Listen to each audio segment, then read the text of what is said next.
Muy buenos días desde esta fría mañana en Bogotá, Colombia, a todas las personas que nos acompañan en la sala de Zoom. Hemos tenido un par de problemas técnicos para transmitir por live, pero aquí ya nos encontramos conectados dentro de nuestra sala. Yo quisiera darles la bienvenida a el tercer Congreso de la Red de Seguridad Incluyente y Sostenible, Seguridad y Paz en tiempos de grandes transformaciones, digitalización y crisis climática.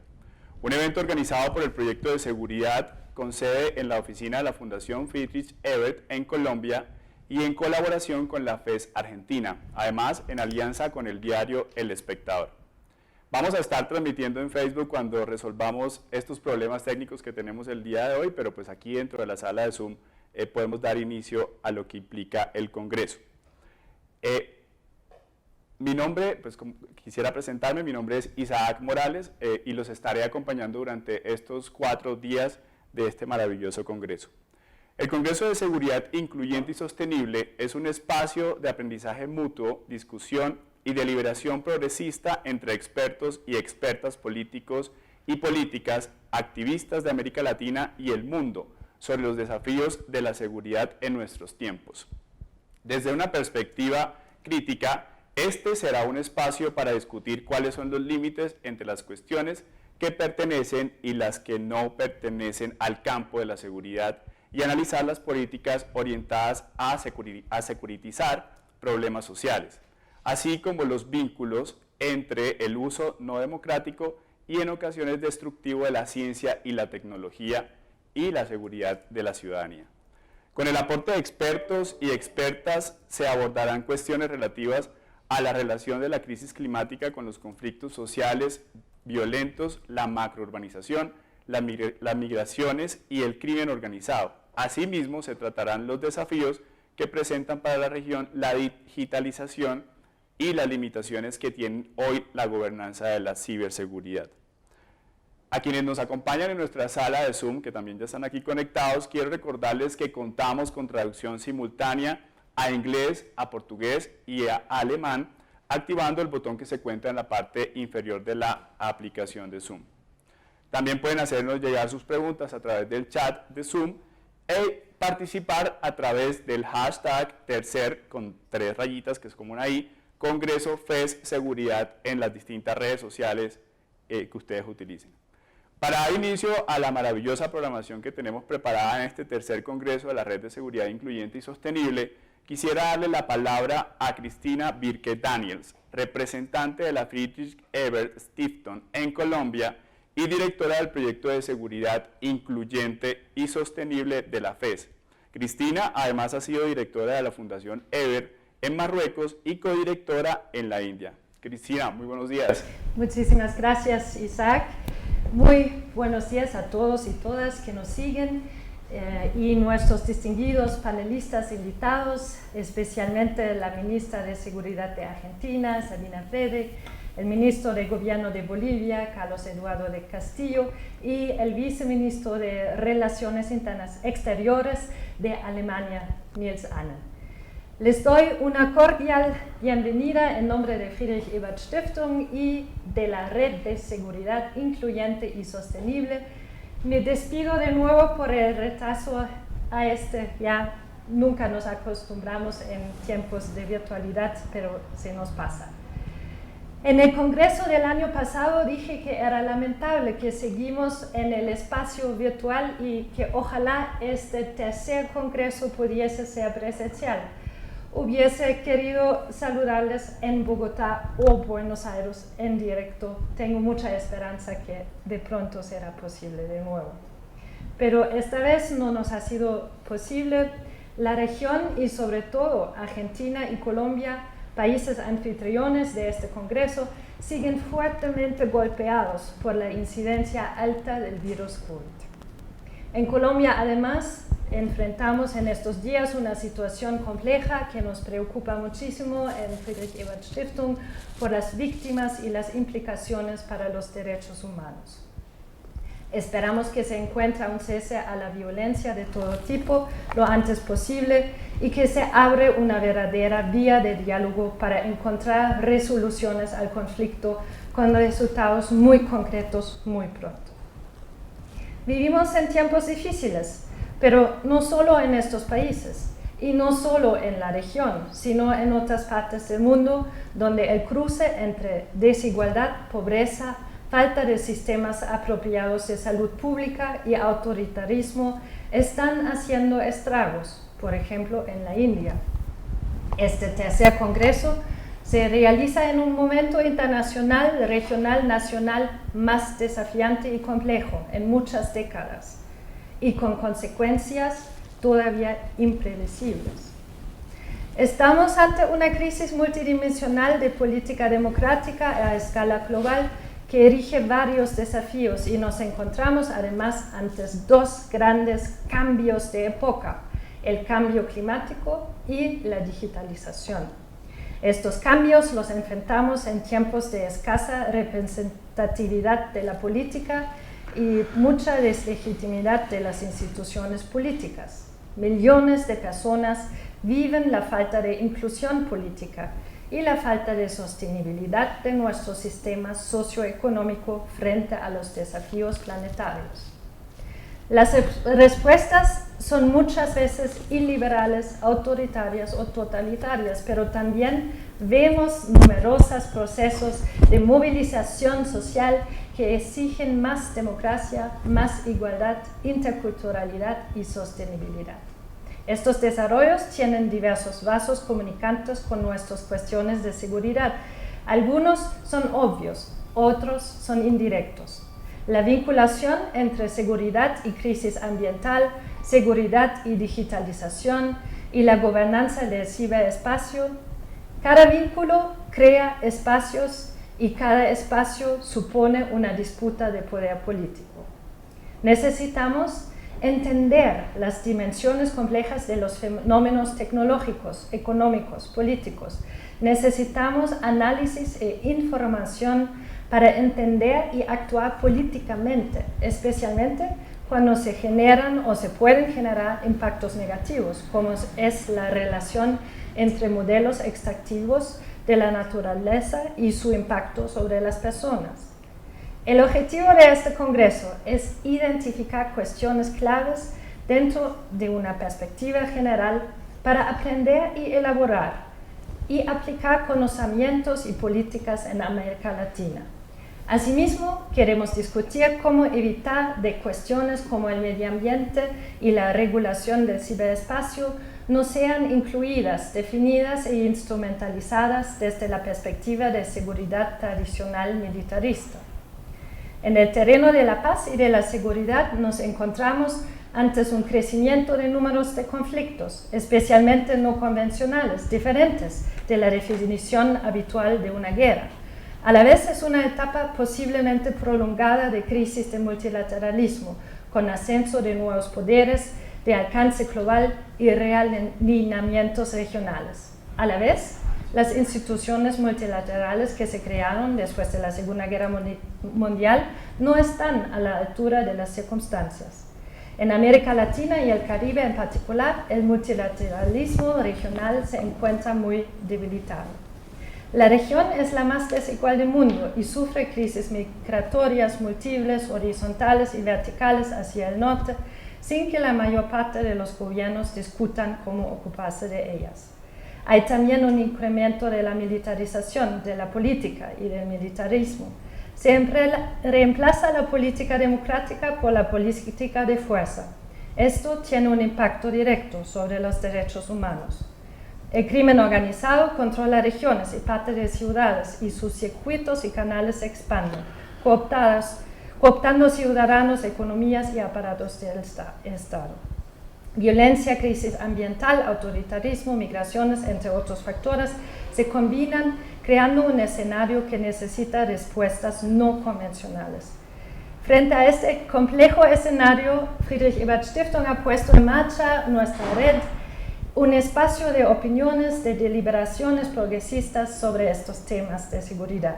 Nuestra prioridad es continuar con el diagnóstico de la situación en la región, observando su geopolítica, la crisis democrática regional y la militarización. A la vez nos ocupamos de las respuestas políticas, desde la sociedad civil, los partidos, sindicatos y otros actores.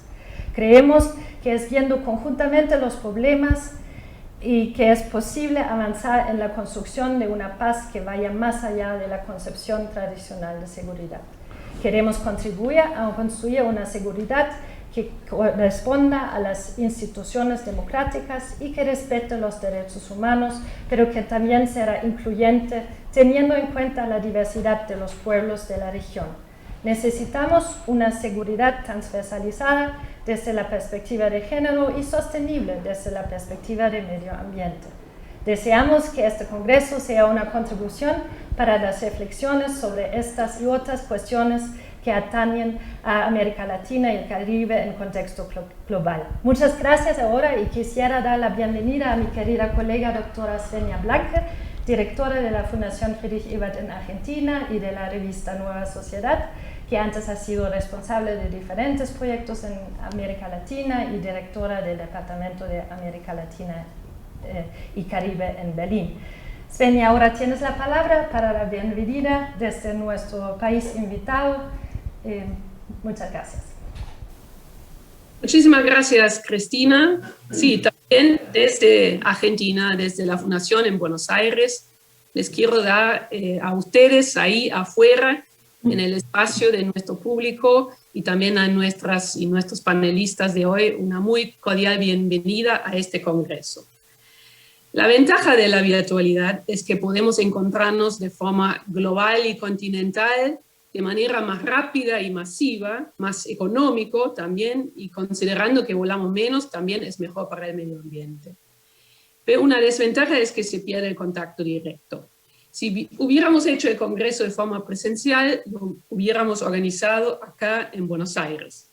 La red de las oficinas de la Fundación Ebert nos permite la posibilidad de organizar eventos regionales en diferentes países. Pero mientras la pandemia dura, nos encontramos virtualmente y estar en Buenos Aires se vuelve en un cierto imaginario. Lo que quiero decir es que como representante de la FES en Argentina me alegra muchísimo ser co-anfitriona del Congreso de Seguridad Incluyente Sostenible. Como aclaró ya mi colega Cristina Birke, se trata de un espacio de aprendizaje y discusión progresista, tanto entre expertas como entre y con políticos y políticas y activistas de América Latina y otras regiones del mundo, para pensar y debatir los desafíos de la seguridad en nuestros tiempos. Desde la FES en Argentina estamos muy interesados de acompañar al proyecto regional de seguridad y este congreso en particular desde una perspectiva de seguridad respetuosa de los derechos humanos, un marco en el cual también la seguridad es un derecho que debe evitar la demagogia punitiva y en el cual debemos mejorar los vínculos entre actores gubernamentales y no gubernamentales. La situación en América Latina es alarmante. La región ha experimentado profundas transformaciones en las últimas décadas. Sabemos que a pesar de avances democráticos, la violencia como la desigualdad siguen siendo problemas claves. Y COVID-19 ha desnudado las faltas y fallas de diversas políticas públicas, para luchar efectivamente en favor de las vidas y la salud de la gente. A eso se agregan otros problemas que mi colega ya mencionó anteriormente. ¿Se escucha bien? Porque me parecen... Bueno, perfecto. Entonces, sigo. Entre las varias respuestas diferentes de los gobiernos en América Latina a la pandemia, el gobierno argentino de Alberto Fernández ha priorizado la cuestión social tratando de fortalecer la infraestructura sanitaria y la ayuda social, algo fundamental y elemental para el país y como estrategia también para la región. Lo discutimos incluso el año pasado acá con la ministra Sabina Frederick. Sería interesante escuchar una evaluación sobre las políticas actuales. Porque por la pandemia hay una sensación del estado de emergencia sanitaria permanente. Y una de las preguntas claves es cómo ha cambiado y cambiará la sociedad y la política y el rol de las fuerzas de seguridad en este contexto. Pero también los impactos de la digitalización en el campo de nuestros derechos individuales y humanos es un tema que la pandemia ha empujado. Gobiernos en Europa han utilizado la información de teléfonos móviles para rastrear los movimientos en pandemia. Empresas han instalado cámaras equipadas con inteligencia artificial para comprobar si trabajadores están cumpliendo las normas de distanciamiento social. Teléfonos móviles han permitido documentar situaciones de abuso y violencia de derechos humanos por parte de la policía en contextos de protestas, como en Colombia y en Chile, algo que puede promover procesos de rendición de cuentas y transparencia. Al mismo tiempo, gobiernos con intenciones autoritarias pueden aprovecharse el mayor acceso que tienen a los datos de los ciudadanos para monitorear e incluso controlar sus poblaciones. Se generan entonces muchas preocupaciones alrededor de nuestras libertades por un lado y la seguridad por el otro. Bueno, son algunos pocos puntos de interés y nuestros panelistas de hoy y los días siguientes van a ofrecer nuevos datos, perspectivas diversas, garantizando discusiones pero muy interesantes. Muchas gracias a todos por su interés y un gran agradecimiento a los colegas de FES Colombia por organizar este congreso. Y paso la palabra de vuelta a Cristina o al maestro de ceremonia. Svenia, muchísimas gracias. Bueno, para dar continuidad o para dar más bien inicio a este tercer Congreso de Seguridad y Paz en tiempos de grandes transformaciones, digitalización y crisis climática, quisiera presentar lo que será nuestro panel inaugural, Nuevas Agendas y Discusiones en América Latina, cuáles son los vínculos de la seguridad con los ámbitos del medio ambiente y las tecnologías. Les recuerdo que estamos transmitiendo a través del Facebook Live de la FES en Colombia, del diario El Espectador y de la FES en Brasil. Además, quisiera darle nuevamente la bienvenida a Cristina y Svenia, que van a ser las moderadoras de el primer panel inaugural de 4 días de congreso que seguramente serán muy fructíferos y de grandes discusiones sobre seguridad, ambiente y tecnología. Cristina, muchas gracias. Muchas gracias, Isaac. Ahora empezamos de verdad con este panel inaugural que hemos titulado Nuevas Agendas y Discusiones en América Latina. ¿Cuáles son los vínculos de la seguridad con los ámbitos del medio ambiente y las tecnologías? Tenemos con nosotros 3 políticos excelentes con amplia experiencia en el sector de seguridad. Voy a presentarles y darles la bienvenida del sur al norte, más allá del Atlántico. Primero, bienvenida a la ministra Sabina Frederick, ministra de Seguridad de Argentina. Ella fue subsecretariada de Formación del Ministerio de Defensa de la Nación.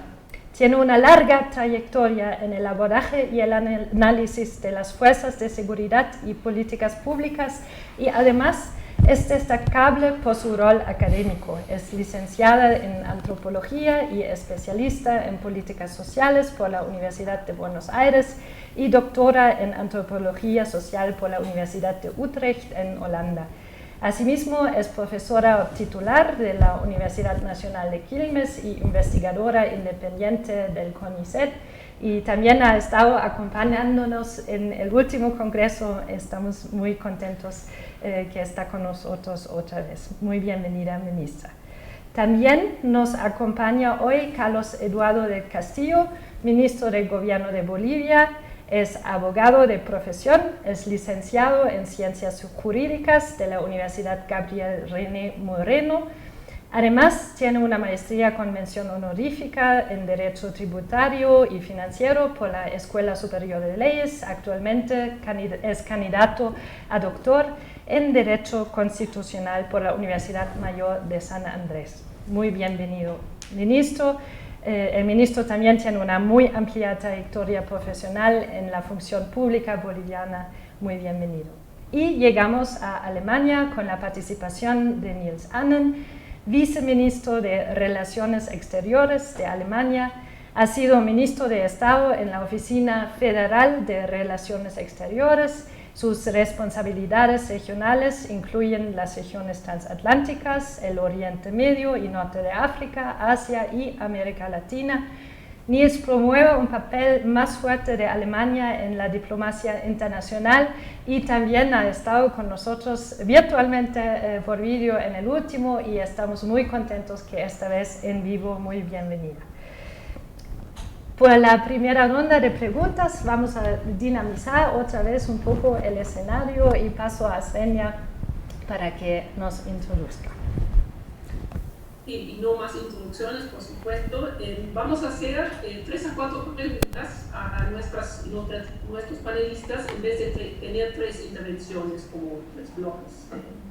Así tenemos una discusión más ágil. Y digamos, al final también, dependiendo, pero queremos reservar un poco de tiempo para preguntas del público, así pueden también hacer sus preguntas en el chat que tenemos acá a disposición. Me gustaría invitar primero a la ministra de Seguridad argentina, Sabina Frederick. Sabina, un gusto de estar acá. Y hemos escuchado ya un poco sobre la situación actual en la región, y especialmente después de un año y ya 3 meses con la pandemia, diferentes protestas, estallidos en ciertos países. Quiero empezar con una pregunta más general. ¿Cómo, digamos, analizas, digamos, las dinámicas de seguridad, de violencia y de inseguridad, especialmente en Argentina y en la región en la actualidad? Empezamos un poco con algo más general, aproximadamente 5 minutos, y después pasamos a los otros panelistas. Muy bienvenida. Bueno, muchas gracias por la invitación a ser parte de este tercer congreso y también darme la oportunidad de estar en la apertura junto con colegas también destacados de América Latina y de Alemania. Así que un placer poder compartir este debate. A la pregunta, yo entiendo que la verdad que las dinámicas de violencia, inseguridad y paz en la región tienen convergencias y divergencias para destacar. Es cierto que la región es una región, pero también es cierto también que la pandemia afecta a la región de una manera semejante, pero hay diferencias que me parece importante destacar. Algunas de esas, creo yo, están subordinadas al modo en que el Estado se ha estructurado en cada uno de los países de nuestra región de América Latina, al modo en que los estados de bienestar son procesos históricos de larga data que creo que hay que incorporar en el análisis, al modo en que han permeado la estructura sociopolítica de cada país y el modo en que los regímenes neoliberales en cada uno de los países de la región ha desestructurado esas formas en que el estado de bienestar se instaló hace ya muchas décadas y fue deconstruyéndose en diferentes etapas de la historia reciente en cada uno de nuestros países y de diferentes maneras.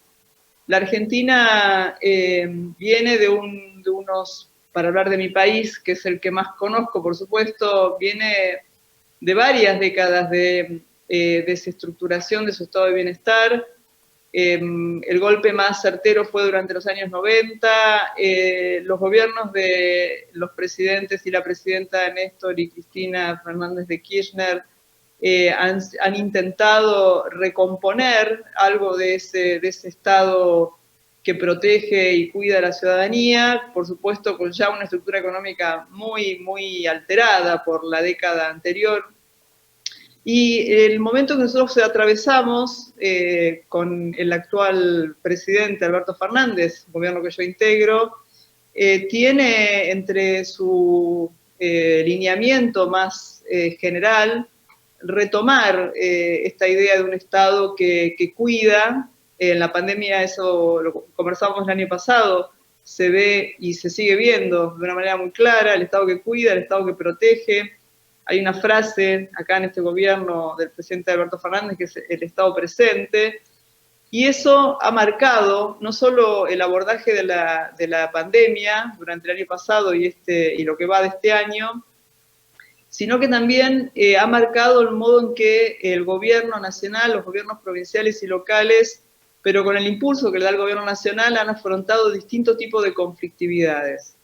Si por un lado tuvimos, no me quiero extender mucho, tuvimos como decían al principio, una inversión fuerte del Estado argentino en ampliación del sistema hospitalario, que había sido muy desfinanciado durante el gobierno del presidente Macri. Hubo un incremento de camas de terapia intensiva, de respiradores, una ampliación del personal. Eso hizo que se fortaleciera el sistema hospitalario, pero también hubo, con el confinamiento que tuvimos el año pasado y el que venimos teniendo hasta ahora, un apoyo del Estado Nacional a través de toda una serie de subsidios y mejoras al ingreso de los sectores sociales más segregados y más humildes, por supuesto en un crecimiento de la pobreza que se ha venido dando en los últimos años, de la pobreza y de la desigualdad. Esto no es menor a la hora de pensar cómo y por qué la Argentina hasta ahora viene conteniendo las conflictividades sociales y políticas que en Argentina son altas. Es un país que tiene una historia de manifestaciones masivas en la calle, que hoy no están permitidas. Sin embargo, han habido todo este tiempo, aún en pandemia y aún con la prohibición de la circulación, pero no de la protesta, del derecho a reclamar, que es un derecho constitucional, estos distintos tipos de conflictos se han producido en el espacio público, pero han tenido toda una serie de mecanismos de contención, de diálogo, de negociación, de los cuales el Ministerio de Seguridad de la Nación es parte fundamental. Entonces, creo que hay que pensar la situación de la Argentina, sus diferencias y semejanzas con otros países de la región, a la luz para resumir, de la estructura del Estado, un Estado que ha sido un Estado muy presente durante buena parte de la historia reciente, y hay un reclamo social a que este Estado siga siendo presente, y un gobierno nacional que se ha puesto a la cabeza de ese posicionamiento también. Ese es un punto central que creo que permite explicar por qué la dinámica de la violencia y la conflictividad en Argentina no están por ahora asociados como sí se ha ocurrido en otros países, en algunos de los países de la región, no todos, por supuesto. Yo terminaría en principio, para responder esta pregunta, con esta reflexión, ¿no? De pensar los países de nuestro continente, América del Sur, también incluyendo una variable histórica, creo que es central a la hora de pensar cómo cada gobierno contemporáneo consigue lidiar con las situaciones de emergencia como las que estamos atravesando. Y el Gobierno Nacional de Argentina creo que ha tenido una orientación bastante distinta, también por la historia y también digamos, la pregnancia del peronismo en Argentina. Muchas gracias, Sabina. Quiero preguntar al señor ministro del Castillo de Bolivia. Le hago la misma pregunta, señor ministro, desde su perspectiva, desde Bolivia, desde su gobierno, ¿cómo analiza la dinámica de violencia y seguridad en la región y obviamente también cómo analiza la situación en Bolivia? Muchísimas gracias por estar con nosotros acá en el Congreso, señor ministro.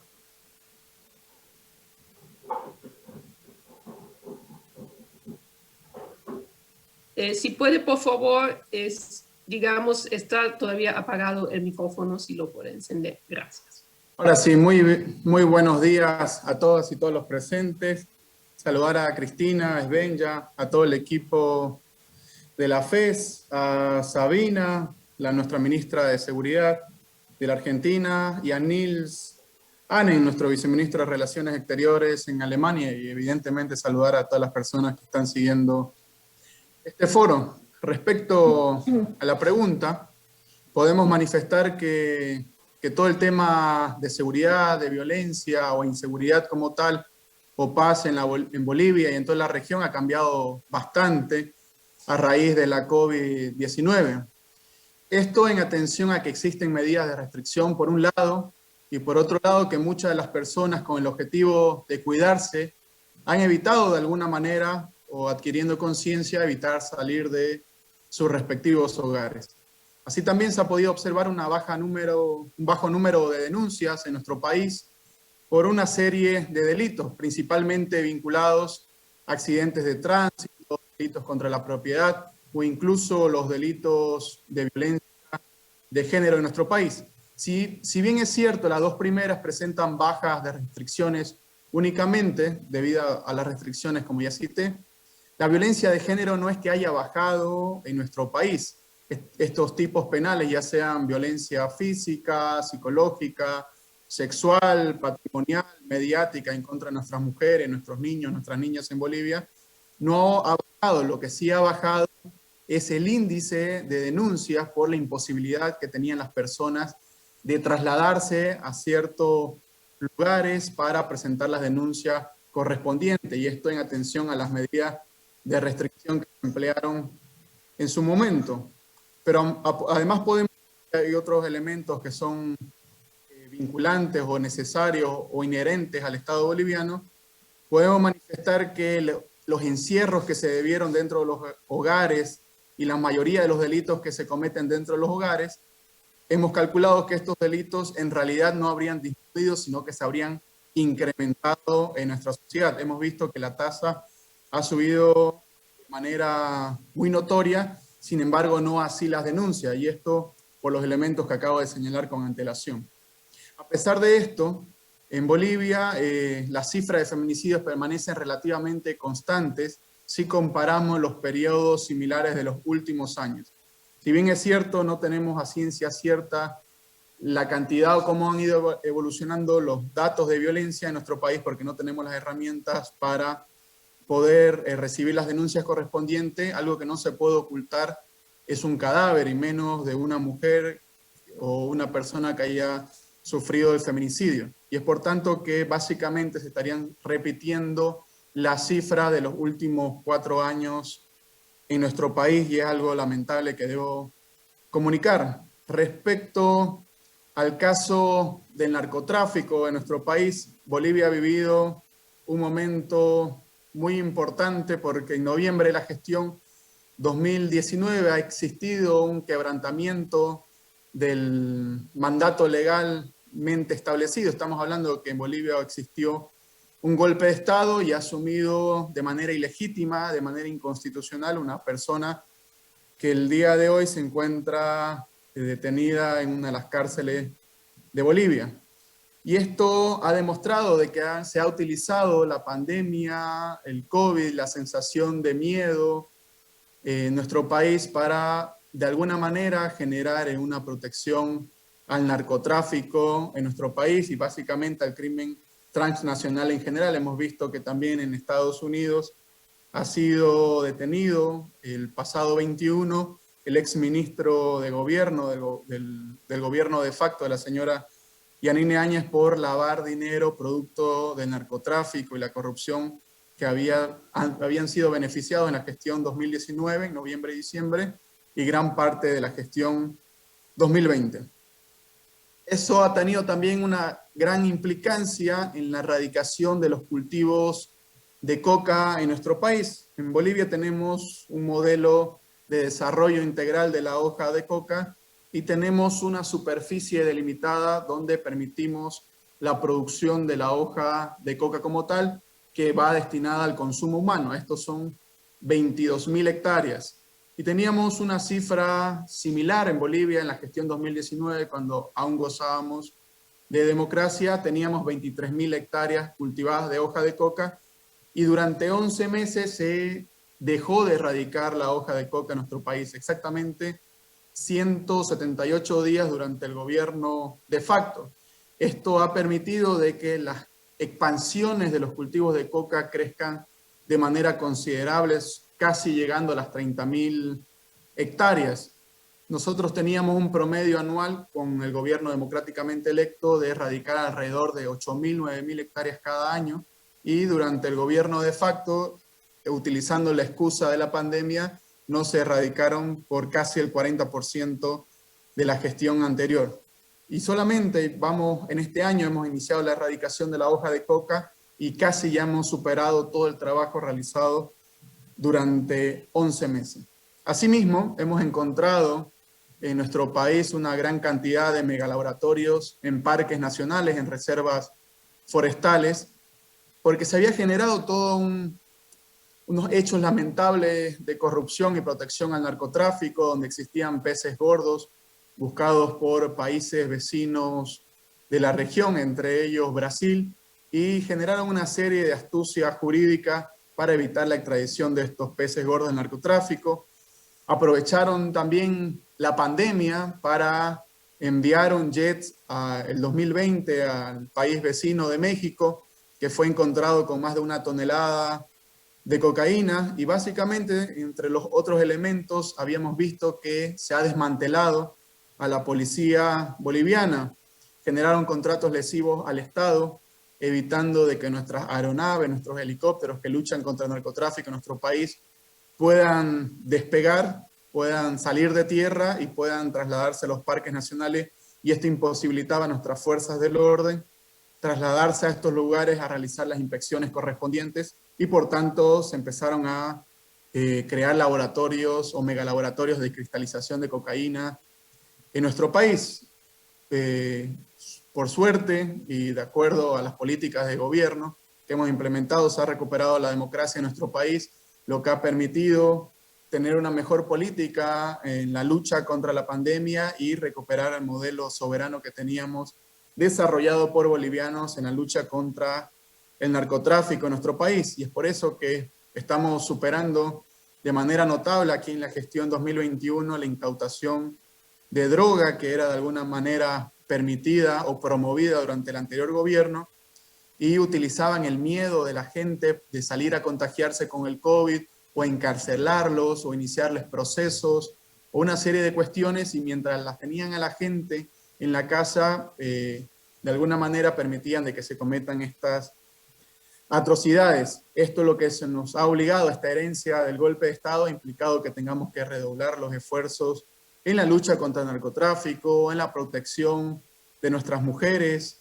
Estamos viendo de generar nuevos mecanismos de denuncias donde nuestras mujeres víctimas de violencia puedan denunciar de manera pronta, oportuna, rápida, ágil, los hechos de violencia que pudieran estar sufriendo en sus hogares. También hemos entendido de que en un tema sanitario como el COVID-19, nosotros no podemos aprender a la gente, no podemos empezar a perseguir a quienes piensan diferente o a quienes tienen el COVID-19. Básicamente hemos entendido que en temas sanitarios no necesitamos la represión, sino sobre todo necesitamos la concienciación de todo el pueblo boliviano, y es algo que nos ha dado resultados óptimos en la segunda ola del COVID y nos está permitiendo reducir no solo el número de tipos penales que se cometen en nuestro país, sino resolverlos de manera inmediata. Estamos resolviendo actualmente cerca del 90-95% de los delitos de gran realce en nuestro país, y el día de hoy hemos presentado la desarticulización de una banda o una pandilla internacional que estaba integrada por más de 10 sujetos, y hemos logrado afectar al narcotráfico con más de 10 millones de dólares. Entonces vemos que de alguna manera la pandemia en nuestro país, por la vivencia que hemos tenido vinculada al golpe de Estado, ha sido utilizada como una excusa para permitir de que se genere la sensación de riesgo entre las y los habitantes y que no se animen a denunciar o cuestionar las políticas que estaban siendo implementadas en la gestión anterior. Sin embargo, con la recuperación de la democracia esto ha cambiado notablemente y nos está permitiendo demostrar de que la pandemia no debe ser considerada una excusa para no luchar contra la inseguridad dentro de nuestro territorio, sino todo lo contrario, que nos permita estar en contacto todo el tiempo con la población, con los barrios, con las comunidades, con los municipios, los departamentos, para tener una especie de control mucho más organizada con toda la población en su conjunto. Una vez hemos aplicado esta metodología, nos ha permitido resolver los delitos en los índices que les he citado con antelación. Eso sería mi primera intervención. Muchas gracias. Muchísimas gracias, Carlos Eduardo. Y quiero hacer la misma pregunta a Niels Annen. Bienvenido, Niels, también a esa primera ronda. Desde Europa y especialmente desde el gobierno de Alemania, ¿cómo analizan ustedes, cómo ven, digamos, las dinámicas actuales en relación a la violencia y la inseguridad aquí en la región de América Latina? Muy bien. Bueno, Svenja, muchas gracias. Es un gran placer y un saludo a mis colegas en el panel y todos que nos escuchan. Ojalá sean muchos, ¿no? Para mí una muy buena oportunidad de otra vez empezar la importancia que tiene para el ministro Heiko Maas y para nosotros en el ministerio esta relación con América Latina. Y yo creo que fue también mostrado en la iniciativa del ministro Maas para iniciar esa iniciativa política para mejorar y intensificar la relación entre Alemania y los países de América Latina y el Caribe. Y Svenja, eso tiene que ver con una gran cantidad de intereses mutuos que tenemos.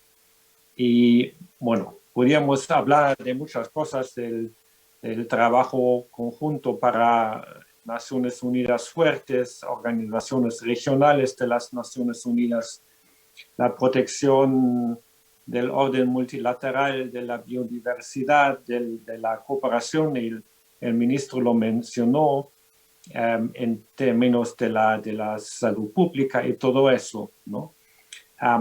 Yo creo que desde el punto de vista de Berlín, América Latina es un continente con muy pocas excepciones dominadas por sistemas elegidos democráticos, ¿no? Con un continente que, por ejemplo, y otra vez con muy pocas excepciones, no tiene enfrentamientos bélicos, pues el potencial entre Europa, Alemania y América Latina es muy grande.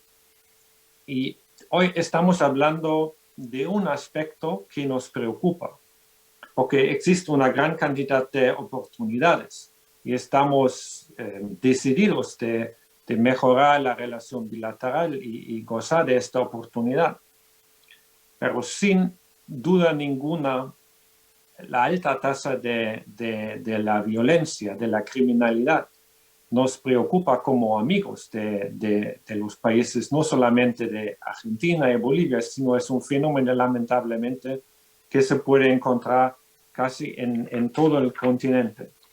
Y a mí me han dicho de que cerca de 37% de los homicidios cometidos en todo el planeta se encuentran en América Latina, ¿no? Con apenas 8% de la población global.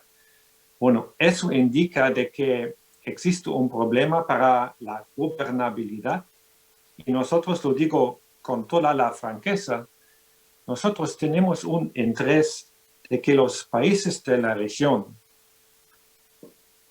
tienen la mejor preparación y los estados mejor preparados para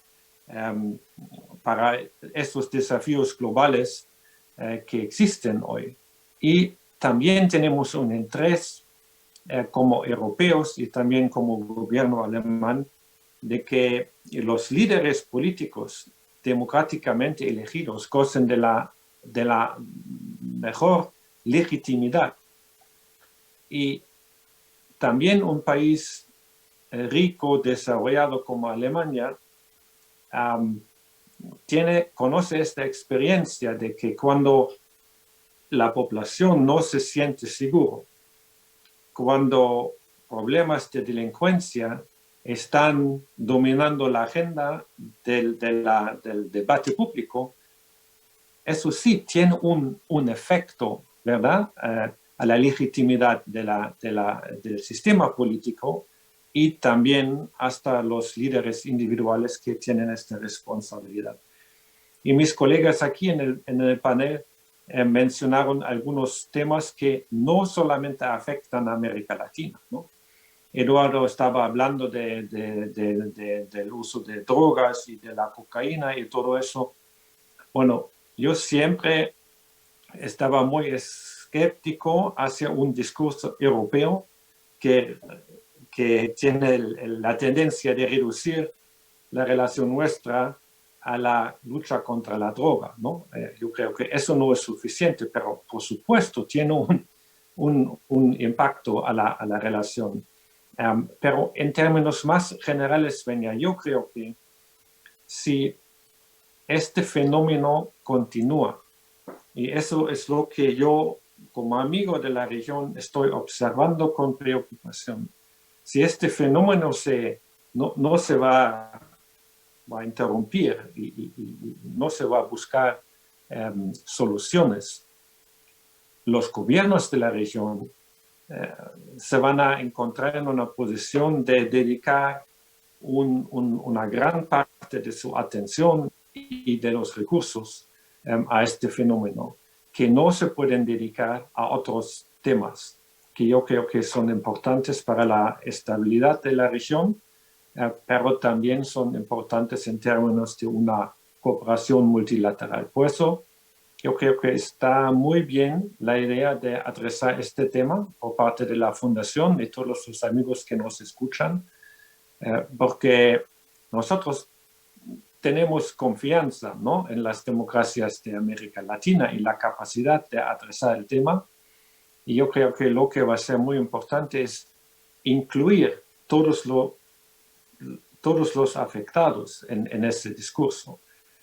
Y como alguien que conoce un poco el trabajo de la Fundación Ebert, yo sé de que el papel de las fundaciones, de la sociedad civil, el diálogo con los gobiernos tiene una importancia grande.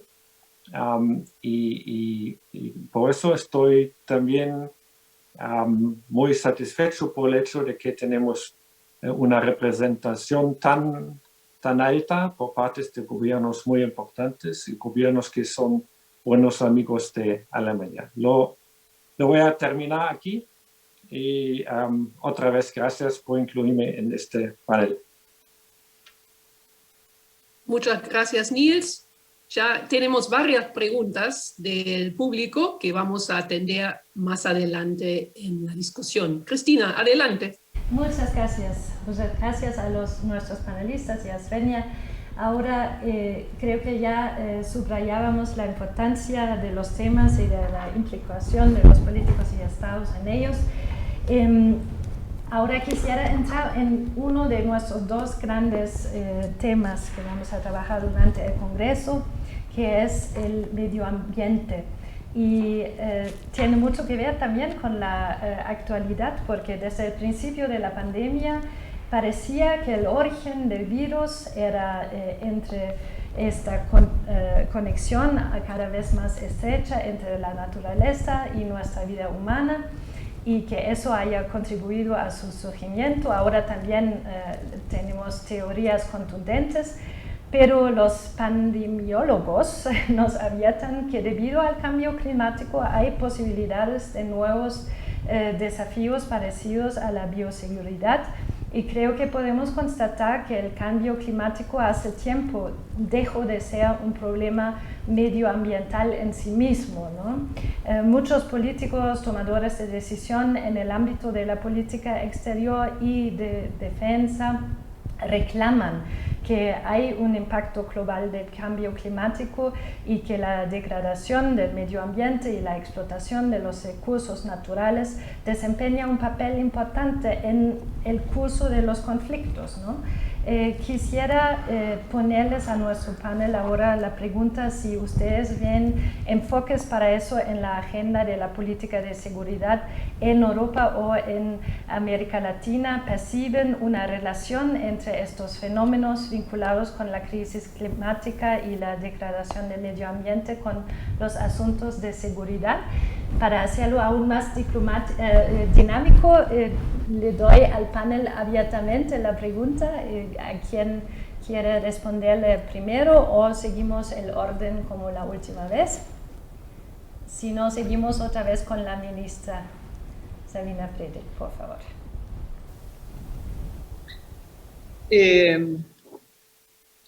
Bueno, la verdad es que es muy difícil, creo yo, trazar una relación tan directa entre la cuestión medioambiental y la agenda de seguridad. Creo que hay dos caminos para recorrer esa relación. En primer lugar, cómo la agenda del gobierno nacional, de nuestro gobierno actual en Argentina, ha tomado el problema. Hay un gabinete de cambio climático constituido en el gobierno nacional que preside el jefe de gabinete de ministros, que tiene reuniones periódicas y que convergen ahí ministerios varios. Por supuesto, el liderazgo lo tiene el Ministerio de Ambiente y Desarrollo Sustentable, y forma parte también de ese gabinete el Ministerio de Desarrollo Social, el Ministerio de Ciencia y Tecnología, y también nuestro Ministerio de Seguridad de la Nación, porque nuestro ministerio tiene dentro de sus competencias el área de protección civil y gestión del riesgo, y eso incluye bomberos, todo el sistema nacional de bomberos. Encabeza en realidad todo lo que es el Sistema Nacional de Gestión del Riesgo, también jefatura de gabinete, pero dentro del Ministerio de Seguridad se encuentra el tablero de comando, que es un sistema de monitoreo en tiempo real de emergencias de toda índole, emergencias climáticas, pero también emergencias producidas por otro tipo de desastres, como pueden ser movimientos sísmicos o volcánicos, etc. Así que el Ministerio de Seguridad está incluido dentro de esta problemática, dentro de esta agenda, y en los últimos meses ese gabinete de cambio climático ha abordado la misión que la está desarrollando en términos prácticos el Ministerio de Seguridad de la Nación a través del área de protección civil, darle lugar a la intervención en la gestión del riesgo y sobre todo en la prevención de desastres a organizaciones de la sociedad civil a través de un consejo consultivo de distintos tipos de organizaciones que en Argentina son realmente muy diversas, variadas, pero también muy amplias. Es un movimiento, un activismo, el activismo ambiental, medioambiental, que ha crecido mucho en Argentina, y ese movimiento también ha sido un movimiento que ha tenido focos de conflicto significativos. En el mes de mayo hemos tenido un corte de ruta que duró 8 días en la zona andina de la provincia de Chubut, que fue consecuencia de la votación en la provincia de Chubut, que es una provincia patagónica, de una ley de desarrollo de la minería, y la comunidad que se movilizó es una comunidad que fue afectada durante los meses del verano por un incendio realmente arrasador, un incendio que se produjo en esa zona. La Argentina ha sufrido varios incendios en el último año, la verdad que inéditos, todos se explican por procesos de cambio climático, elevación de las temperaturas, sequía, una sequía muy grande que tuvimos durante todo el año pasado, y esa comunidad, la comunidad de la comarca andina, sufrió unos peores incendios por la destrucción de viviendas y, bueno, patrimonio, digamos, de la población necesario para el desarrollo de su vida y de su futuro. Entonces, tenemos esas dos líneas. Por un lado, el tema está en la agenda del gobierno nacional, tiene un lugar central en la agenda. A la vez hay autonomías provinciales que empujan el desarrollo de ciertas actividades no necesariamente con el apoyo del gobierno nacional, que pueden ser o no apoyadas, y estas reacciones que hay de distintos grupos de residentes de lugares especialmente afectados por el cambio climático. Nuestra política, cuando digamos, el problema llega al nivel del conflicto, como mencionaba recién en este corte de la Ruta 40, que es una ruta que comunica toda la Argentina paralela a la cordillera de los Andes, nuestra política fue el diálogo, tratar de identificar a los referentes de esas organizaciones, intentar a través de diferentes organismos del Estado nacional y provincial y local llegar a la asistencia también de esas comunidades que habían sido afectadas por estos incendios. Y ese corte finalmente, inclusive porque la decisión de la justicia no fue ir a fondo con el desalojo, permaneció hasta que por decisión de la justicia provincial se ordenó una cautelar que inhibió el avance del proyecto de desarrollo minero, ¿sí? Entonces, no es solo un tema de seguridad, claramente se convierte en un tema de seguridad cuando ya no hay, digamos, canales de expresión del conflicto en el ámbito político, y por supuesto sí, la política para la prevención de los eventos vinculados con el cambio climático avanza lenta y sí con un retraso, porque venimos de décadas, ¿no?, de deterioro del ambiente, de deforestación, que son muy difíciles de frenar en lo inmediato.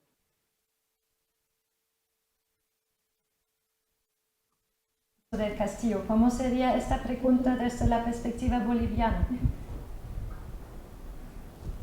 Como país estamos viendo una relación entre el cuidado del medio ambiente, o básicamente los derechos de la madre tierra, y también los temas de seguridad, y en la práctica básicamente vinculados a dos mercados ilícitos, que me voy a referir esencialmente a ellos de manera concisa.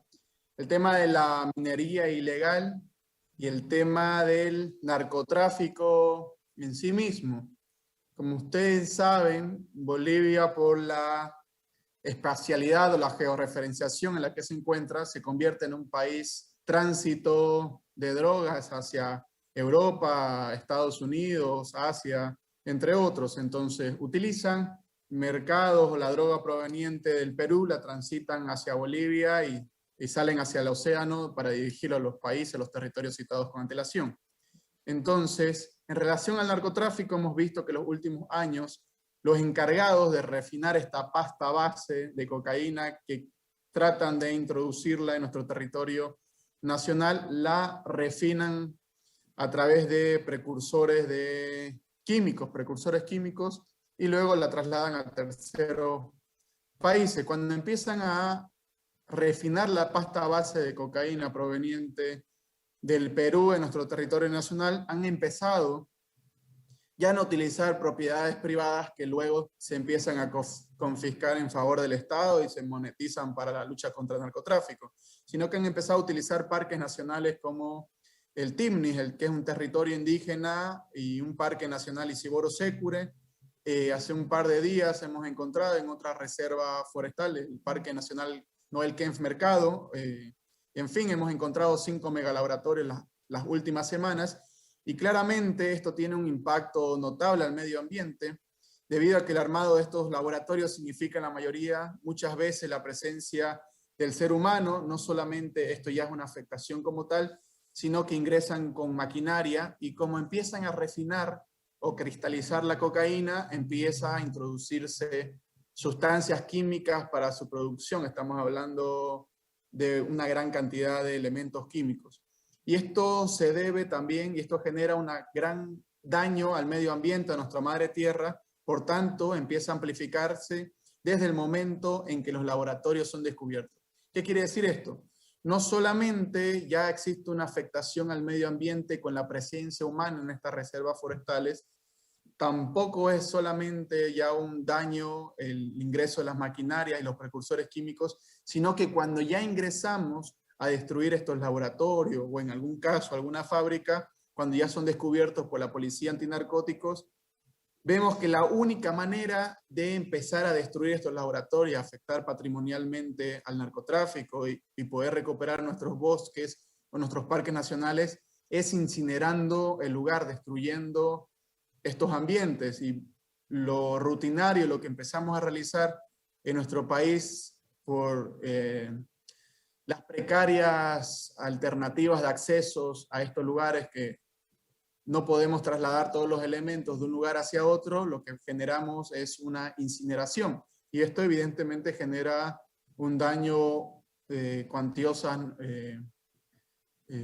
cuantías en los parques nacionales, generando una afectación considerable. Y es por eso que Bolivia, al reconocer este impacto en el medio ambiente, en la lucha contra el narcotráfico en nuestro país, ha solicitado de manera fraterna la ayuda a la UNODC para poder establecer una serie de protocolos por la experiencia que ellos tienen en distintas partes del mundo, en distintos territorios o países soberanos, en la elaboración de protocolos que permitan precisamente que este proceso de destrucción o incineración de laboratorios o fábricas de drogas en nuestro país pueda ser mucho más amigable con el medio ambiente, no solo que se encuentren los precursores químicos y se utilicen para generar las incineraciones correspondientes.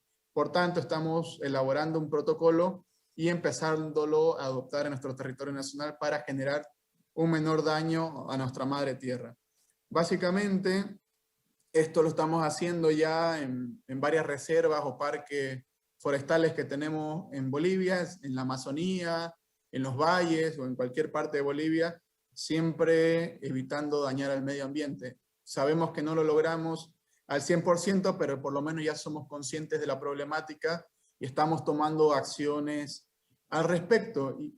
Y respecto al segundo punto, que ya no va ligado al narcotráfico, sino que va ligado ya a la minería legal, Bolivia, a comparación de otros países, tal vez de la región, experimenta cierta dinámica al respecto. Es decir, que se ha evidenciado que existe una pequeña tendencia hacia un posible aumento ilegal del mineral.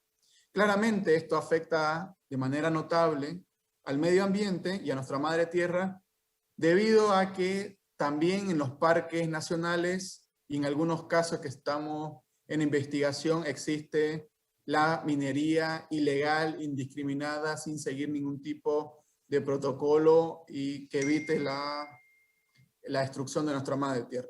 Así también hemos podido evidenciar que a la fecha algunas cooperativas auríferas, en el caso de oro, por ejemplo, tenemos que ver que existe una serie de sociedades, empresas, que básicamente está siendo involucrada o conformada por agentes externos. Estamos hablando de personas de nacionalidad asiática, personas de nacionalidad colombiana, entre otras que proveen una serie de tecnología, sin embargo, generan una minería ilegal en puntos no establecidos en nuestro territorio. Actualmente estamos detrás de estos casos. Por ejemplo, por citar algo, la anterior semana detuvimos a 5 ciudadanos de nacionalidad china acusados de explotar de manera ilegal una de estas minas, y en general son operativos que vamos realizando los últimos años, y desde que hemos recuperado la democracia en nuestro país ya hemos realizado más de 20 operativos aprendiendo, deteniendo alrededor de 127 personas involucradas en este tipo de ilícitos. En este sentido, es importante mencionar que en Bolivia no se está otorgando ninguna autorización minera para generar actividades por ciudadanos extranjeros. ¿Qué quiere decir esto? Que a raíz de la Constitución Política del Estado elaborada y aprobada por el pueblo en la gestión 2009 en nuestro país, ha aprobado que todo el mineral que está en territorio nacional es del pueblo boliviano. Por tanto, no podemos permitir de que existan ciudadanos extranjeros que lucren con algo ligado al medio ambiente. Por tanto, es evidente de que en esta lucha frontal que tenemos con el narcotráfico, generamos de alguna manera un daño al medio ambiente, debido a que nuestra profundización de esta lucha necesariamente tiene que tener consecuencias, y no precisamente solamente en contra de las personas involucradas, sino también en contra del medio ambiente. Lo bueno, y lo recalco nuevamente, es que estamos tomando ya acciones al respecto. Así también hay una serie de temas vinculados al medio ambiente, un tema de tipos penales. Hemos adoptado una serie de normativas en los años anteriores, como una ley de protección al medio ambiente, una ley de protección a la madre tierra, una ley forestal, que genera una serie de tipos penales que constantemente están siendo investigados en nuestro país, incluso la tala indiscriminada de árboles. En fin, hay una serie de materias en las que trabajamos en temas de seguridad vinculados a la madre tierra y al medio ambiente en nuestro país. Sin embargo, creemos que las que tienen mayor impacto son los vinculados a la minería ilegal de oro y otros metales, y así también los vinculados al tema del narcotráfico. Ministro Castillo, creo que temas que ambas mencionaban vamos a tratar en nuestros dos paneles sobre el tema mañana. Ahora quisiera invitar al viceministro Anne. Sabiendo que el gobierno alemán ha puesto durante su pertenencia en el Consejo de Seguridad de Naciones Unidas un énfasis en el tema del cambio climático, ¿podrías darnos algunas ideas por qué pareció importante y si vea ahí también desafíos por América Latina desde su perspectiva europea-alemana? Muchas gracias. Bueno, Cristina, muchas gracias. Y es cierto, Alemania ha puesto mucho énfasis en este tema durante los 2 años que teníamos en el Consejo de la Seguridad, pero por supuesto el trabajo no se limite a esos 2 años, ¿no? Eso está bien claro. Yo creo que en general la actitud nuestra es ahí donde el cambio climático amenaza los sistemas necesarios para la vida, ahí surgen conflictos. Y lamentablemente en algunas ocasiones también conflictos violentos, no solamente dentro de países, sino también dentro de sociedades, ¿no? Y por eso yo creo que en el discurso científico eso estaba bien claro ya por muchos años, de que el cambio climático tiene un impacto directo a la seguridad y las relaciones de la seguridad. Por eso pensábamos de que cuál es el lugar más adecuado para no solamente hablar de este fenómeno, sino de responder a la responsabilidad de la comunidad internacional para desarrollar políticas para tratar de este fenómeno.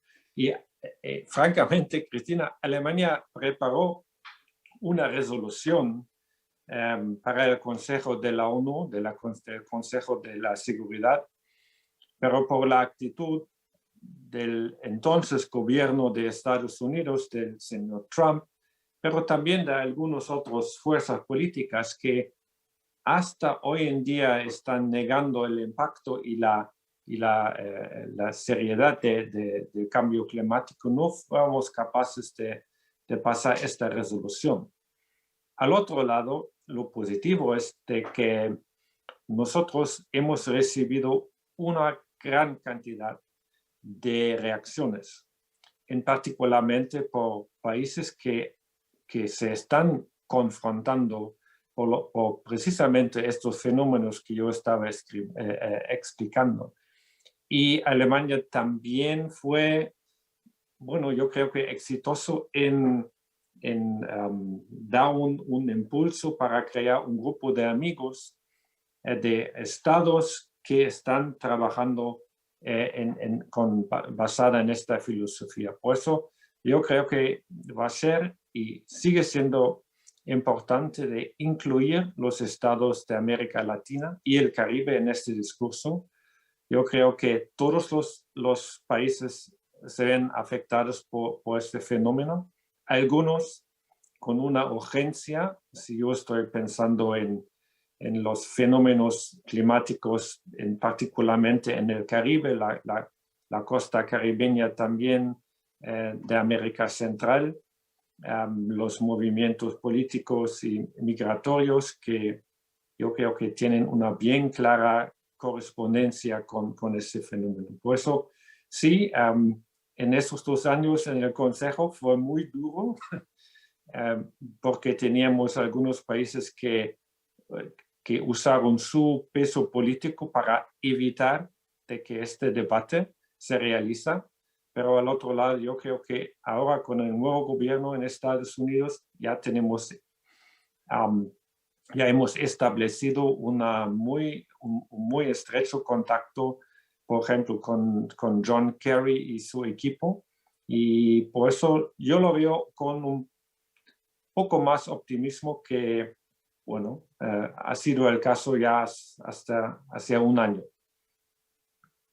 Esperemos que podemos con las paneles de este congreso contribuir a que se escucha esta voz de los países latinoamericanos y se conecta con los esfuerzos que está haciendo Alemania. Ahora paso a Svenja otra vez por el segundo gran tema de este congreso, que es la digitalización. Sí, muchas gracias, Cristina. De hecho, ya pronto vamos a también dedicar tiempo a las muchas preguntas que nos han hecho, que les han hecho desde el público, desde los que nos escuchan. Ya muchas gracias desde la moderación al público, preguntas muy interesantes. Pero antes, sí, queremos hacer una nueva ronda y la idea de este primer panel de lujo, de verdad, es abrir el debate, digamos, entrar al tema en forma general, pero también a estos nuevos temas, como el medio ambiente y seguridad, y digitalización y seguridad, temas quizá de seguridad que no siempre se ven de forma explícita, ¿no? Y un tema en común entre América Latina y Europa, digamos, son las transformaciones digitales, la digitalización y, digamos, cómo se conecta con el tema de la seguridad. Ya antes mencionábamos, digamos, el tema de la inteligencia artificial, no es, digamos, una herramienta objetiva y los gobiernos obviamente se enfrentan a una controversia, digamos, con esa tecnología, ¿no? La cuestión es saber cuándo se pone al servicio de la sociedad y cuándo no. Y en ese sentido, me gustaría preguntar digamos, en una ronda, obviamente no buscamos respuestas, digamos, muy profundas, sino más bien entrar en un debate. ¿Cómo o cuáles son, en su opinión, los desafíos mayores, pero también oportunidades, es decir, riesgos y oportunidades que estas nuevas tecnologías presentan para la seguridad de las personas y para los estados? Y Nils, si estás de acuerdo, empezamos esta ronda con vos o contigo. Muchas gracias. Bueno, muchas gracias. Un tema muy complejo y además requiere una cierta concentración también e inclusión del debate científico. Yo creo que las nuevas tecnologías, también como tú has mencionado, la inteligencia artificial, también se puede mencionar el quantum computing, no sé si eso se dice en español también, de esa manera, tiene una repercusión muy clara y directa en la seguridad del ser humano y los estados, ¿no? Por eso estamos discutiendo eso.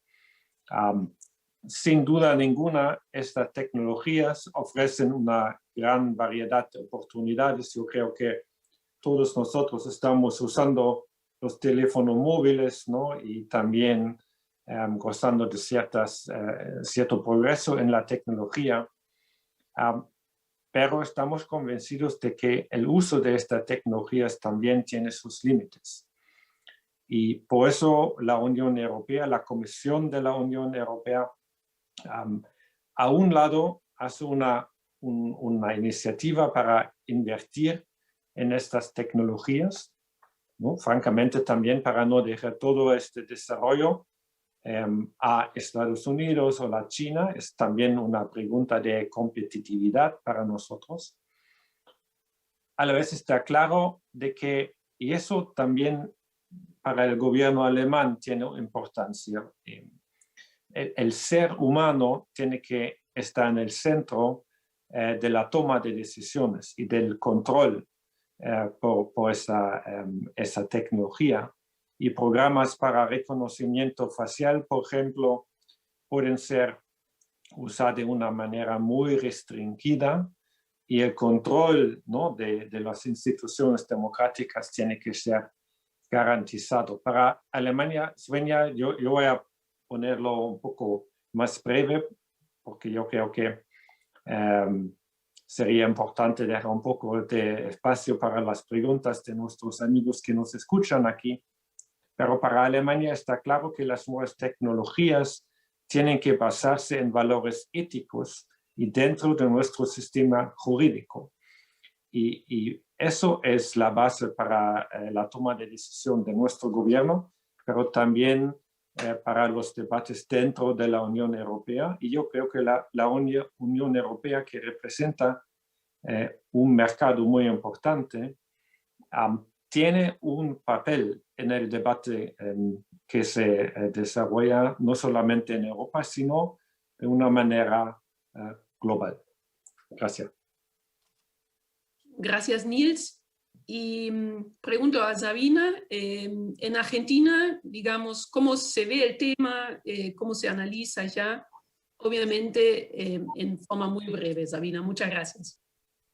Sí, eso es, gracias. No, es un tema complejo que tiene además diferentes entradas y aristas, porque está por un lado el problema de cómo garantizar la seguridad individual, la protección de datos, ¿no?, de las personas, que lo mencionaba recién Nils, especialmente con todos los métodos de reconocimiento facial, pero también con, bueno, toda la información que sabemos tienen nuestros teléfonos por la vinculación de redes sociales. Entonces hay toda una cuestión ahí que Europa la tiene mucho más resuelta que la legislación que tenemos en América Latina sobre cómo hacer para proteger datos personales frente al mundo de las empresas y también frente al universo estatal, ¿no? Me parece que ahí hay toda una cuestión que en América Latina no tiene, por lo menos no en Argentina, tiene un debate que necesita expandirse para mejorar las herramientas que el Estado puede tener para cuidar a las personas de diferentes tipos de ataques o riesgos por el uso de medios digitales. Yo pensaba que durante el tiempo que llevamos nosotros de gestión, que ya lleva 1 año y medio, hemos tratado de hacer uso de los medios digitales para desarrollar herramientas de protección y de cuidado. Siempre con esta tensión de que, bueno, que muchas organizaciones no gubernamentales en Argentina destacan para que el Estado no avance sobre esos datos personales. Solo para dar algunos ejemplos, el gobierno nacional desarrolló una app que se llama App Cuidar, que es la app a través de la cual podemos circular de acuerdo a las actividades que están permitidas, restringidas, autorizadas en diferentes horarios, a través de la cual se hace un autotest de la persona, tomando en cuenta cuáles son los síntomas posibles, fiebre, etcétera, que puedan tener. También es la app que permite desarrollar cuando está permitido viajes, turismo, ¿sí? Así que es un ejemplo de cómo los medios digitales también pueden ser usados para la protección, y estamos nosotros también desarrollando un sistema que se llama Urge, que tiene relación con la violencia de género, está pensado para prevenir y sobre todo para intervenir en casos de violencia de género, que usa la potencialidad de los instrumentos digitales para conformar bases de datos que van a ser posibles de vincularse en todo el país con diferentes agencias policiales, judiciales y otro tipo de agencias, y así evitar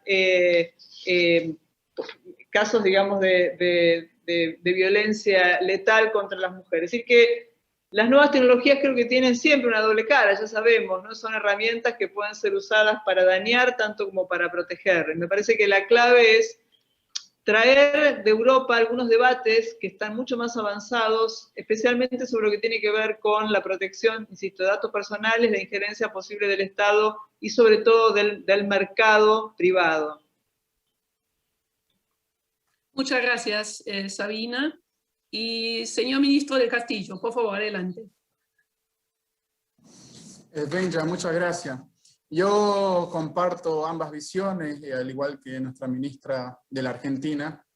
El tema de la digitalización de toda la documentación, la información, digitalizar todo o tecnologizar todo, tiene dos aristas, puede ser bien utilizado o mal utilizado. Nosotros en Bolivia durante el golpe de Estado tuvimos la mala experiencia de que utilizaron los avances tecnológicos que habíamos realizado durante la democracia de nuestro país para empezar a perseguir a quienes pensaban diferente. Era mucho más fácil empezar a localizar a la gente de manera digital con las herramientas tecnológicas que habíamos adquirido solo por pensar diferente. Incluso sacaron normativa en el Estado Plurinacional de Bolivia, que era un decreto supremo que permitía el encarcelamiento de quienes se publique de forma contraria al régimen anterior. Básicamente coartaron la libertad de expresión y empezaron a utilizar los medios tecnológicos para ver quién opinaba en las redes de manera distinta. Sin embargo, como hemos visto, las luchas de los países desarrollados, si podemos denominarlos de alguna manera, han ido cambiando a través de las décadas. Primero empezaron a luchar contra el terrorismo, luego contra el narcotráfico y ahora empiezan a luchar también contra la corrupción. Y evidentemente uno de los temas que nos apaña o nos atinge a Bolivia, y me imagino que en varios países de la región, es el tema de la corrupción en nuestra región. ¿Y cómo empezamos nosotros a eliminar este tipo de delito, malas prácticas que afectan los intereses del pueblo en su conjunto? Porque cada centavo, cada peso que se roba es recursos que no son destinados al pueblo, que no se traducen en alimentación, que no se traducen en salud, y en fin, una serie de derechos económicos, sociales y culturales que puede adquirir la persona como individuo o en su conjunto.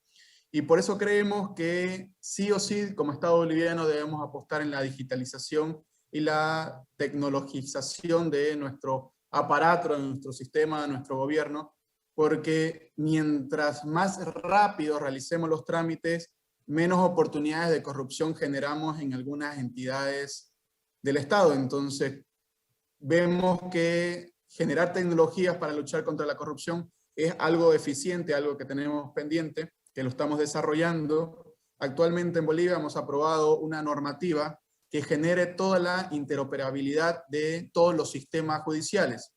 ¿Qué quiere decir esto? Desde que presento una denuncia en la policía, sea interoperable con el sistema del Ministerio Público, sea interoperable con el sistema de los jueces, de los vocales, con los tribunales de apelación, que sea interoperable incluso hasta el régimen penitenciario, con las cárceles, que sea todo un sistema unificado que nos permita tener información pronta, precisa, para poder tomar políticas de manera rápida y de manera acertada con las estadísticas y la documentación e información correspondiente. Así también hemos trabajado de manera notable en la construcción de algo que ya existe en Ecuador, que es el ECU 911. En Bolivia hemos creado el 2019 el BOL 110, que es un sistema que empieza a centralizar y interoperar todas las cámaras del Departamento de La Paz y de distintos departamentos de Bolivia que aún se encuentran en fase de proyección y construcción.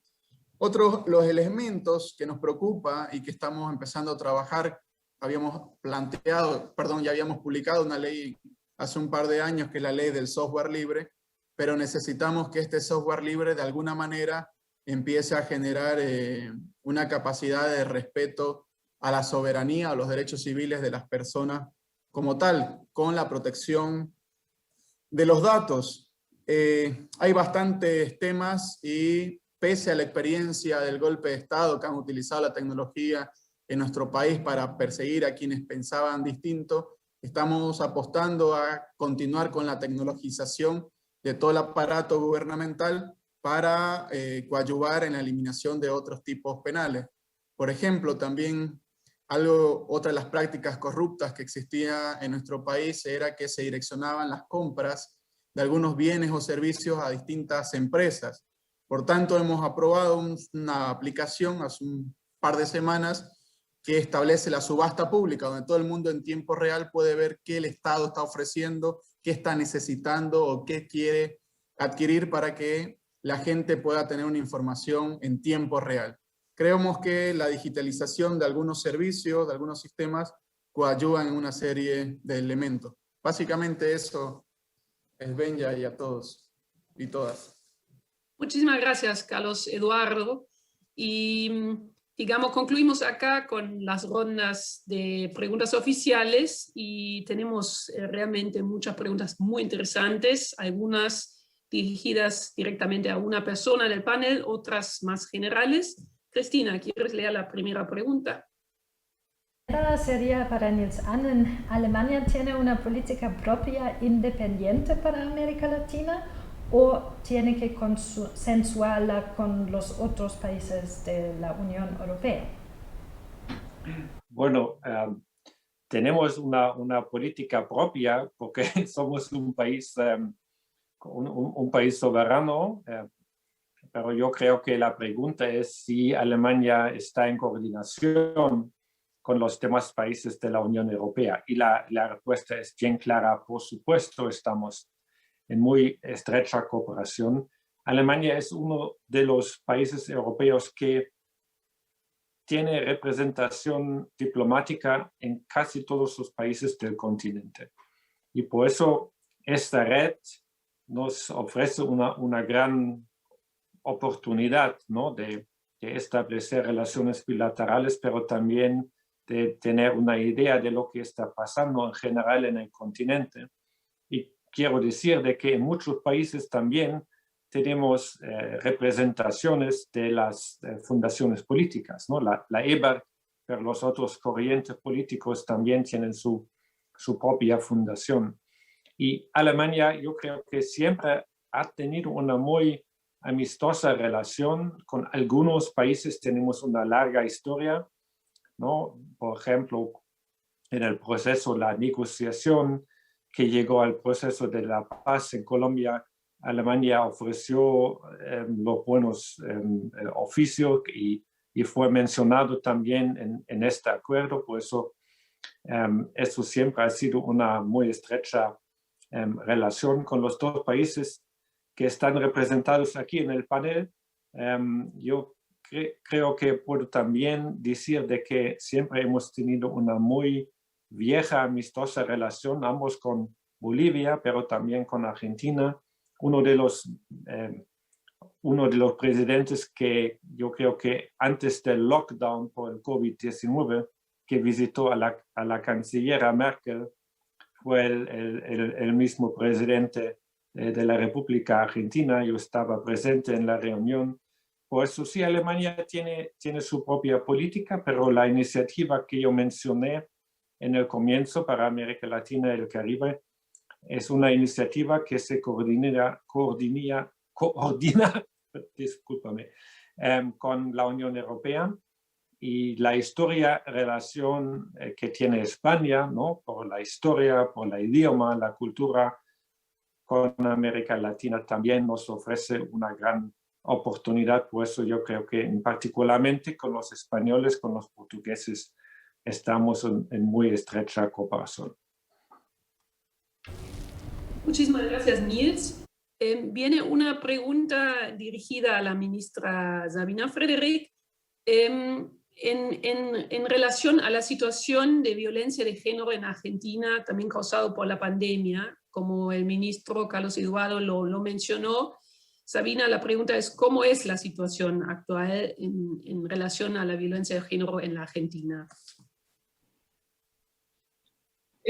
Bueno, gracias por la pregunta. El día de ayer se conocieron los datos oficiales de de femicidios en Argentina, que son los que elabora la Corte Suprema de Justicia de la Nación. Lo que muestran esos datos es que hemos tenido siempre que lamentar, ¿no? La misma cantidad de muertes de mujeres y personas pertenecientes al colectivo de la diversidad sexual que el año 2019. No hubo aumento, sino que se mantuvo constante el número. Es aproximadamente un 1%, es 1 cada 100.000 mujeres, las mujeres que sufren femicidio. Lo que sí hubo durante el año pasado, una cosa importante es que la tendencia en Argentina es a la disminución de la tasa de homicidios. Estamos desde hace ya casi 10 años en una tendencia a la baja de los homicidios en general, que ronda en la actualidad el 4.7% aproximadamente, ¿no? Esta es la tasa, que es bastante distinta de lo que se ve en otros países. Por eso el tema del 37% de los homicidios que se producen en América Latina, del total del mundo, hay que relativizarlo porque no es la misma la tasa de homicidios que hay en México, en Colombia, en Brasil, o en Argentina, o en Chile, Uruguay y Bolivia, que es muchísimo más baja, No obstante, aunque la tasa ha sido la misma en el 2020 que en el 2019, lo que vemos es que la tasa de femicidios se sostiene a lo largo de estos años, mientras que la tasa de homicidios en general del total de la población tiende a la baja. Eso muestra que tenemos un problema que en la Argentina lo aborda también una mesa de trabajo interministerial que lidera el Ministerio de las Mujeres, Géneros y Diversidades, que se conformó por decisión del presidente Alberto Fernández a partir de su mandato, el Ministerio de Justicia y el Ministerio de Seguridad. En ese grupo de trabajo se vienen desarrollando distintas estrategias, inclusive la creación de un Consejo Federal contra los femicidios y las violencias por razones de género. Así que los datos son alarmantes, son 280 mujeres las que perdieron la vida en ocasión de este tipo de hechos violentos, y por supuesto que hay violencia de género que no llega a ser una violencia extrema, que tiene diferentes tipos de abordaje. Uno es este que mencionaba hace un rato, el sistema URGE, que es una manera de poner la información al alcance de todos los organismos cuando hay una denuncia para evitar un daño mayor. Muchas gracias, Sabina. Cristina. Sí, muchas gracias y lástimamente creo que debido también un poco a los fallos técnicos al principio se nos acaba ya el tiempo. Sé que ustedes tienen compromisos muy urgentes donde ya tienen que estar, entonces les agradezco muchísimo que han estado con nosotros. Creo que todas las ponencias han mostrado que estos temas son realmente como intersecciones entre la política exterior, la política de seguridad y la política de defensa, y creo que con este panel hemos fortalecido un diálogo entre estos sectores de gobierno, o hemos empezado un diálogo porque claramente nos falta mucho, pero nos han dado nuestros distinguidos invitados muchas pistas que vamos a explorar en los siguientes días, y con estos temas complejos y desafiantes, pero tan importantes para tanto nuestra actualidad que nuestro futuro, les queremos dejar como un pequeño primero incentivo, y muchas gracias otra vez para la ministra Frederik, el ministro del gobierno de Bolivia, Carlos, y para Nils Annen, viceministro de Asuntos Exteriores alemán, de estar con nosotros, de apoyar este espacio de diálogo progresista sobre la política de seguridad, ojalá incluyente y sostenible, y ojalá que todos ustedes nos sigan en los próximos días para profundizar estas discusiones. Svenja, quizás nos quieres dar también un pequeño saludo desde Buenos Aires y despedimos ya a nuestros invitados. Muchísimas gracias por estar con nosotros.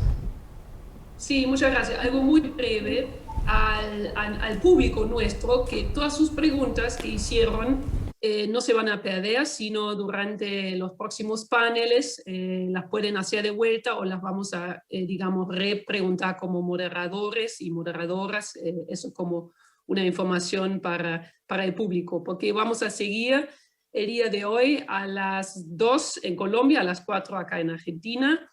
Desde mi parte también, muchísimas gracias a los panelistas, a Sabina, Carlos Eduardo y a Nils, y a todos los que nos escucharon. Fue el inicio, muchos temas, y vamos a aterrizar en varios paneles, digamos, en los siguientes días, los aspectos y las perspectivas que nos han dado. Muchísimas gracias y hasta muy pronto. Gracias, muchas gracias.